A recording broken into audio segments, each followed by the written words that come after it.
প্রিয় একটা প্রশ্ন করি, সেটা হচ্ছে তানজিকামের প্রথম পর্যায়ে কিছু ব্যাড সিলেকশন ছিল, বন্ধু বান্ধব, সম্পর্কের জায়গা, ডিরেক্টরের সাথে ওঠা বসা, সেগুলো ভুল ছিল কিনা, এটা অনেকে বলে, তোমার কলিগরা বলে। না না, আমার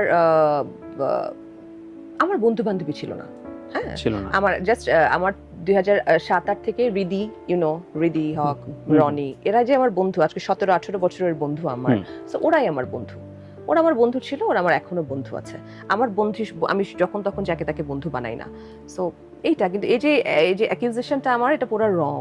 আচ্ছা আচ্ছা। হ্যাঁ, এখন সম্পর্কের ক্ষেত্রে যদি বলেন, আমার সেই অর্থে কোনো খারাপ সম্পর্কের মধ্যে আমি যুক্ত হয়েছে বিষয়টা এমন না। কিন্তু ওই যে তুমি নিজে যেটা বললে, সম্পর্ক খামখেয়াল হয় ছিল, না। মানে হ্যাঁ, কাজের প্রতি খামখেয়াল ছিল। কাজের প্রতি খামখেয়ালি। আর আমি না উধাও হয়ে যেতাম, আমার এই জিনিসটা ছিল।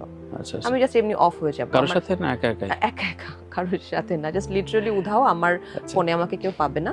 আমি 3-4 দিন হাইবারনেশন, লাইক নাই আমি কোথাও। আমাকে মানুষ খুঁজে যখন পেতো না, তখন